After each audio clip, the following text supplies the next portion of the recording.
don't know if we even really need to like give an intro like that every time we do a new episode. Yeah, it'll be in the title, so it's like they know what they're clicking. Well, this is the episode where we learn where we don't have to do that.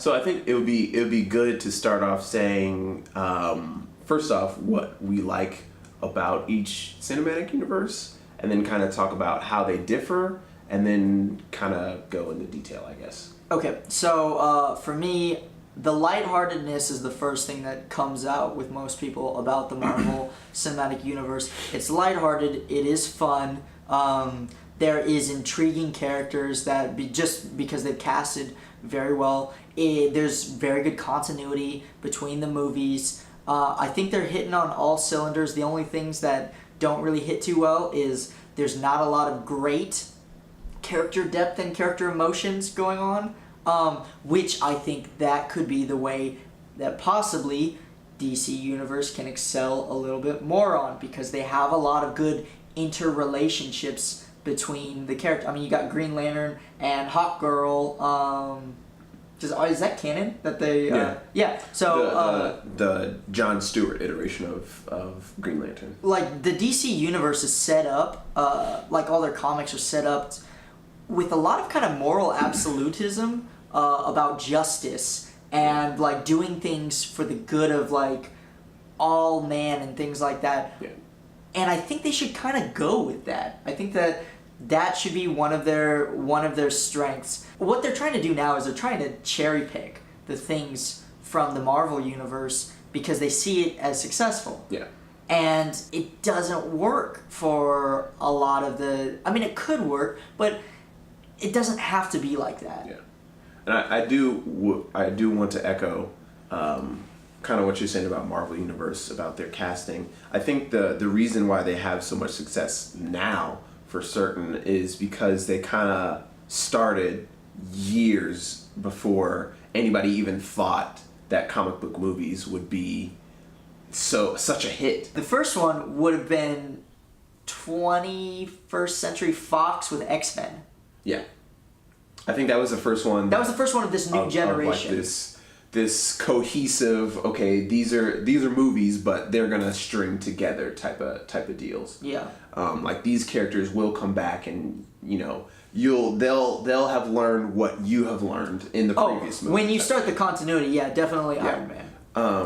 But I think they started out with that idea of just like let's just make a couple of these movies type of thing, and that gained success because you have sequels have always been like a top notch for any type of movie producer. You want to get a sequel because that means that the first one did well enough that you could get another audience of that same caliber and the same type of money. Mm-hmm. So sequels are always in the back pocket of movie producers, but they never put that into like comic book movies until X-Men and Iron Man type of thing. And so I think that Marvel does a really good job at that because they've had years of like introducing these characters to the public. Mm-hmm. And the thing for me, for DC Universe, I enjoy what I enjoy about the cinematic universe is really the Dark Knight trilogy was just like the crux of DC Universe or cinematic universes because first off, Batman is my favorite comic book hero of all time, and you get to see like this growth of how he became Batman, or this iteration how he became Batman, and living in this world that they built, that Christopher Nolan built from the ground up. Yeah, which is sad because for the DC universe right now, they kind of just kicked that shit to the curb. Yep. Which is a shame because that is the one thing that DC has done right, and I wouldn't even say it's DC doing it right. I would say that it's Christopher Nolan. And his brother, I think, was working cinematography for those movies. Yeah. But yeah, so Christopher Nolan and his brother and Christian Bale basically just because it was a good cast. Christian Bale. Yeah, it's Inception Michael with Batman. Caine, yeah. That Michael that's Caine what it is. and Morgan Freeman. as like the top bill cast type of thing.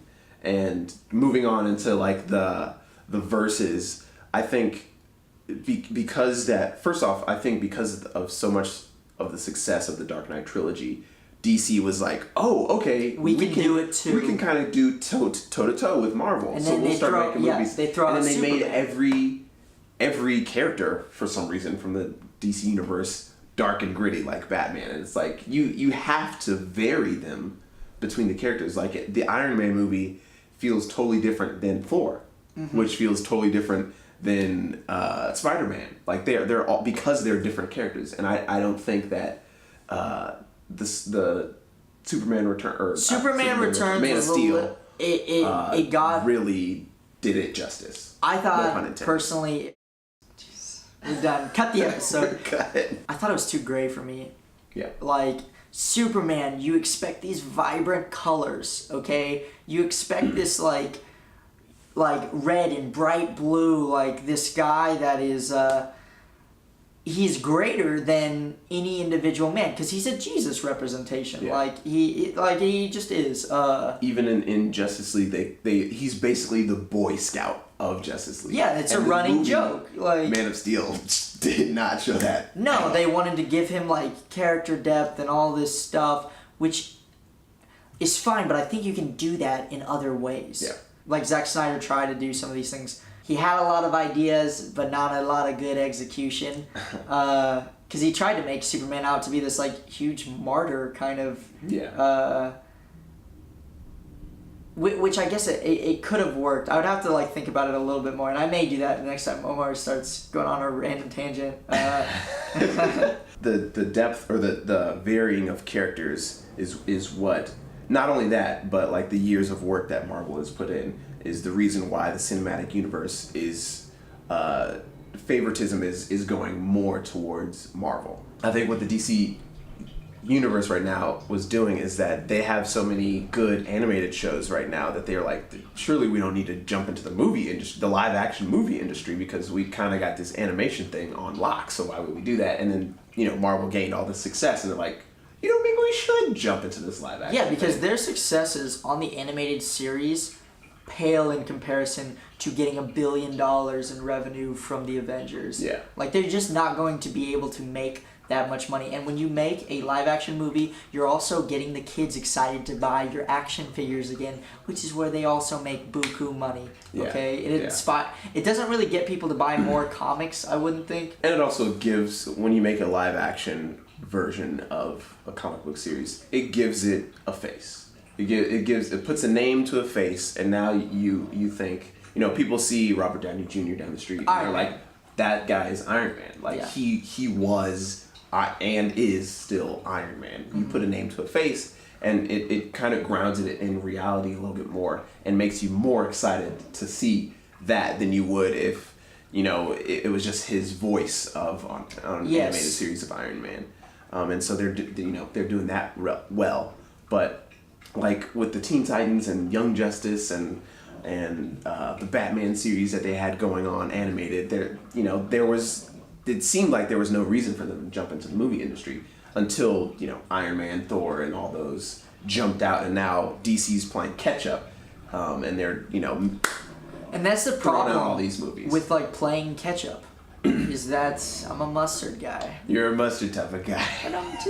And that's the problem with playing catch up is you're always going to be the copier. Yeah. You're always going to see someone's success and try and emulate it instead of creating your own success. Because I would say that the Batman Christopher Nolan universe was its own success. They were doing their own thing. It was completely different than what Marvel was doing. But the stuff we're getting now seems like a fake copy. You're getting Suicide Squad, which looks like an Avengers movie, basically. Yeah. They try to make an Avengers movie, but rough and edgy. And so edgy. And then you have too edgy for me. Too edgy. And then you have Man of Steel. We were kind of talking to ourselves earlier about where they just kind of made, like, Superman is supposed to be the Boy Scout of the Justice League, and now they're just putting him in a gritty role because Batman did so well with the gritty role. Mm-hmm. And then jumping to the shows with Flash and Arrow and Supergirl, everybody wants to be gritty because like that's like what works right now, and it's like that's not what makes those characters. Product placement also was a killer for me. I don't know. For Suicide Squad? Superman. If you did not catch the product placement in that movie, they beat you over the head with it. In one of his fights in like one of the towns, I think he hits like a truck and it's like a big Coca-Cola truck or something like that. Really? And he like crashes through a washateria or something like that and it has like a brand placement of something like right in front of the camera. Like you could not see this, and it just takes you out of the movie and you're like, really? I was kind of like totally out of it for the whole movie because I was just like, what is all this? Why are they fighting so much like this? They're destroying this city. Like this city is done.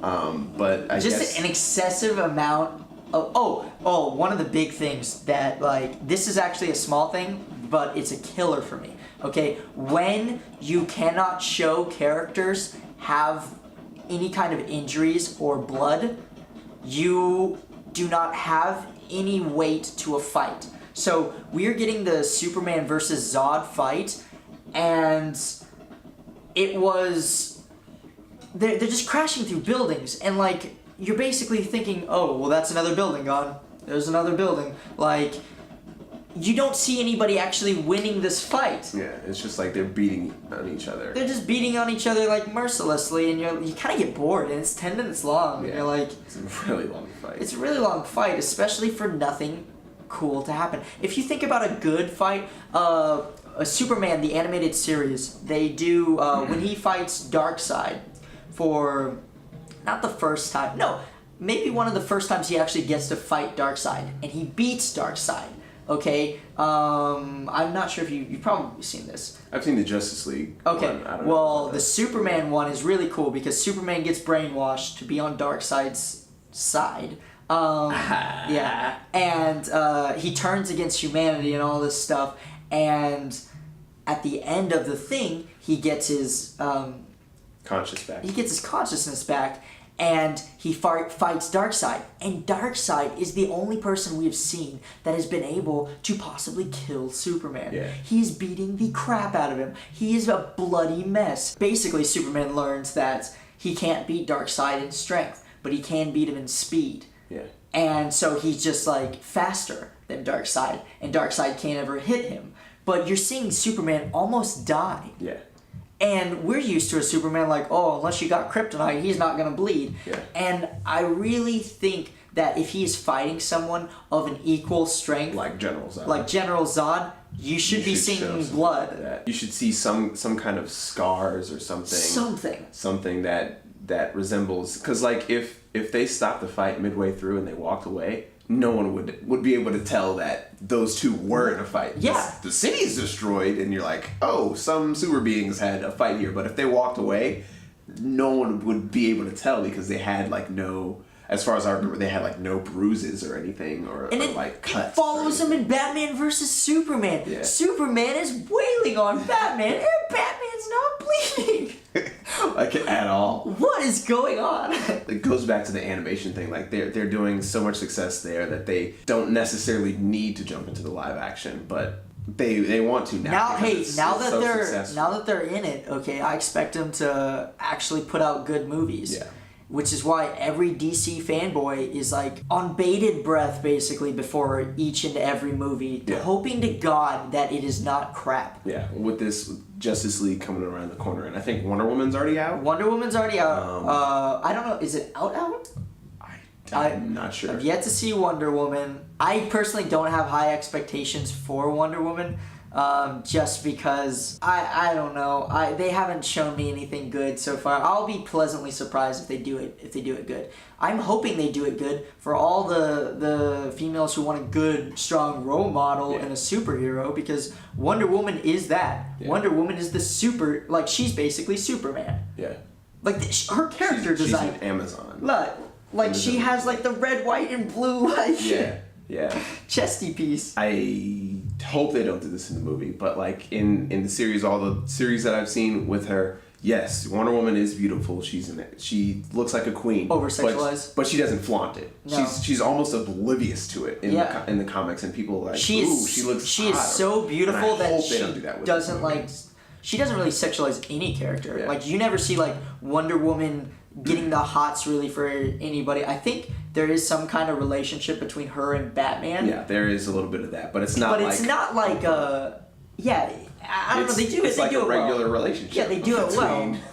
Co-workers, where it's like, they're attractive. There are feelings that grow there. But we're working type of thing. So I hope they don't do that in the movie. Both Wonder Woman and Justice League. But I'm also, being a DC fan, I will probably see both, but I'm going into Justice League with kind of the same expectations that I did with Suicide Squad, just because. I think it's probably going to be worse than Batman versus Superman, to be honest. Do you think it's going to be worse than Suicide Squad? No. I think it's it'll be in kind between. Of a middle. Yeah. I think I'd give Batman versus Superman a 7. I gave Suicide Squad a 5.8. I would give Justice League, it's probably going to come out, and it's probably going to be like around like a solid 6 plus, Yeah. You're going to be like, oh yeah, I like that movie. Yeah. It wasn't amazing. I hope I'm utterly wrong about this. I think even as a Marvel But you fan, can just tell being from a the comic trailers, book, what is going on. I actually haven't seen the trailers. I'm not going to watch Really? the trailer. I'm So just you gonna haven't watch seen the what they movie. did with Cyborg? No, I haven't. I'm only gonna Prepare see to be disappointed. Oh no. Apparently they made him look like how he does, I guess, in Young Justice, the new Cyborg iteration, where he's only got, like, the only human part of him is like half his head. But I prefer the Teen Titans version where he's got more human body parts. And so he's more robot in the Justice League? He's more robot in the Justice League, and he looks kind of like Terminator would look. Oh. He is angular in terms of the character design, like kind of spiky. And when Yeah. you think about Cyborg from Teen Titans, he's a very rounded character. Yeah, his head is like rounded. His shoulders are like rounded. There's no like Samus. he's not a Gundam, okay? And that's what they're making. Yeah. That's what they're making him kind of look like some kind of like, I'm from the future, I'm a robot, like. SpongeTron 3000. The one thing that I think that they could do lighthearted and have fun with is a Teen Titans movie. I think that they could knock that out of the park. You're dealing with high school kids with drama. They're not doing world-saving problems. They're just like saving the city, basically, from some of the other recurring like villain young characters.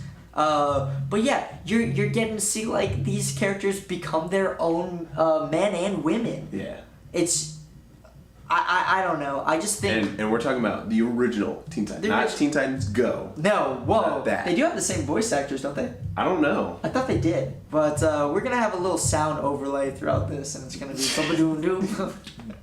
If you can hear that in the background. But yeah, Teen Titans movie. One of these days they're gonna get a Batman Beyond movie. A Nightwing series. And a Nightwing movie. All of these things are interesting characters. Yeah.